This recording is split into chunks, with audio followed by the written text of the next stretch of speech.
prêche la parole, exhorte, prophétise, fait tout ce qu'il y avait, et puis enfin chasse les démons. Prêche. Amen.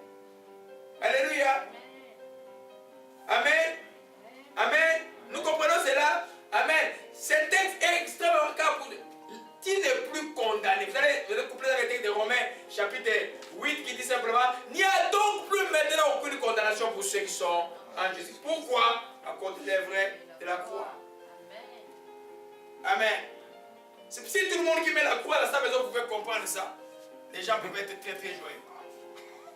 Amen. Il y en a qui ont encore la croix avec Jésus. Jésus est plus là. Alléluia. Amen. Amen. Les diables est terrorisé aujourd'hui, mes bien-aimés. Alléluia. Il a été dépouillé. Ça, c'est le premier bénéfice. Que les mondes des ténèbres ont été dépouillés de leur pouvoir. Maintenant, le pouvoir est acquis. Et nous allons voir, vous allez étudier l'œuvre de la résurrection dimanche prochain. Le pouvoir est à nous. À toi. Quel que soit ton âge. Alléluia. Cessons de croire que le diable est tout puissant. C'est Dieu qui est tout puissant. Ce n'est pas le diable. Nous n'avons pas envie de dire qu'il n'y a pas de démons, mais les démons sont là. Parce que le monde appartient au diable. Mais ils sont là. Ils vont dominer sur ceux qui n'appartiennent pas à Jésus-Christ. Pour nous là, ils ne peuvent pas nous dominer. C'est pourquoi ils nous harassent. Ils nous dérangent. Et nous on a l'autorité de les chasser. Alléluia. Gloire à Jésus-Christ. L'œuvre de la croix. Amen. Le deuxième bénéfice de l'œuvre de la croix, c'est le rachat. Vous avez été racheté. Quand on rachète quelqu'un, il y a un prix à payer, non? Le prix, c'est son corps qui a été souffert. Amen. Vous avez été racheté de toute malédiction.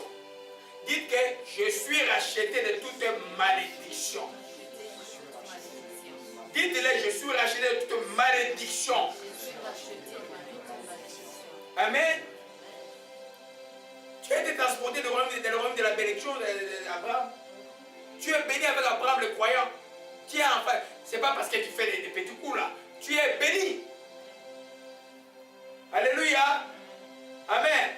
Un racheté est joyeux. La Bible dit que les rachetés louent Dieu. Amen. Parce que c'est qui était un condamné, ton chemin, notre chemin était chemin de la mort. L'œuvre de la croix, avec son élément central. L'élément central de l'œuvre de la croix, c'est quoi? C'est le sang de Jésus. Tu as été racheté. Tout est question du sang. Hein? Voilà pourquoi on a beaucoup chanté les chants sur les chants aujourd'hui. Alléluia. Amen. Racheter la vertu. On ne va pas lire beaucoup de textes parce qu'on est vers la fin. Amen. Alléluia. Oh, Shimanakabara Sakaya. Alléluia. Que ton nom soit béni et soit exalté. Gloire à toi, Seigneur. Amen. Amen. Je vais boire un texte rapidement. Amen.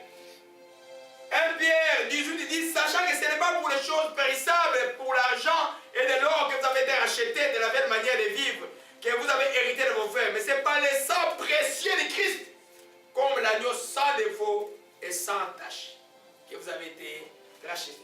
Amen. Vous êtes rachetés de l'Éternel. Quand vous chantez les chansons, comprenez ces choses-là. Et racheté n'a pas d'équivalité.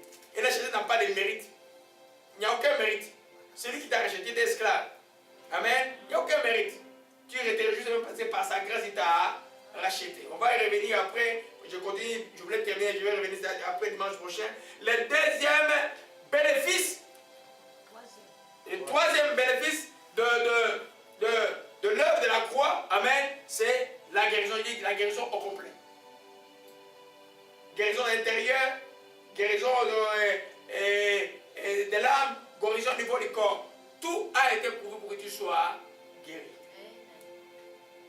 Alléluia. Par ces maîtres sur les châtiments qui nous donnent la paix tombés sur lui, c'est par ces maîtres que vous êtes guéris.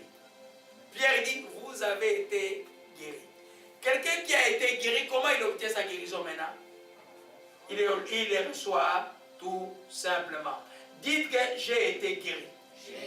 Dans mon esprit, dans mon âme, dans mon corps, j'ai été guéri. Complètement guéri. À la croix du Calvaire. Par Jésus-Christ de Nazareth. Amen. Quand il y a ça là, Même que tu dis ça les symptômes, toi tu répètes cela avec foi, tu vois la gloire de Dieu. Amen. Vous savez que les chrétiens sont habitués tellement à justifier les échecs, c'est très très compliqué. Quand il y a un échec, posez la question de pourquoi il y a des échecs, il va vous expliquer. Amen. Dieu va toujours donner une explication. Et puis revenez, les prochains cas vous ne les ratez pas. Amen.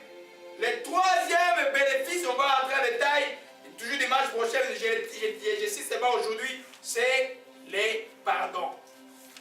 Vous êtes pardonnés. Pardonnez.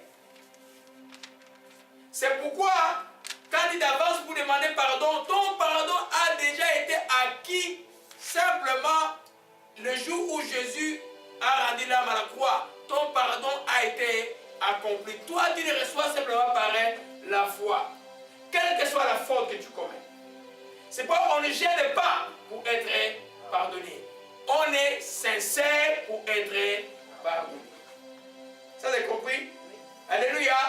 Alors, quand c'est un péché volontaire, qu'il y a des conséquences qui t'arrivent, c'est là où tu vas gêner et dire, Seigneur, que ma conséquence soit moindre.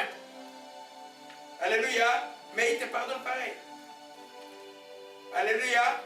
Vous vous souvenez de David, non? Il avait commis des rêves avec Bathsheba. Amen. Le prophète est venu. Et puis il s'est repenti. Dieu a dit, il a pardonné. Et c'est la femme avait survécu. Amen. C'est vrai, les péchés volontaires ont toujours un prix à payer. C'est tu te moques de l'esprit de Dieu vivant. Mais quand tu vois que le prix est fort, tu fais quoi? Tu gênes. C'est là où tu vas entrer de vrai les gênes. On est gêné pour les voitures et les choses que Dieu vous a déjà données. Alléluia. Amen. C'est des choses comme ça qu'il faut gêner. Parce que des fois, tu es sur quelque chose que Dieu t'a parlé, tu n'as pas écouté. Et cette chose-là amène une malédiction sur toi. Dieu te pardonne, mais la pénition est là. Hein? Parce qu'il y a un pasteur qui a chuté, la pénition, tu ne monteras plus jamais sur la chair.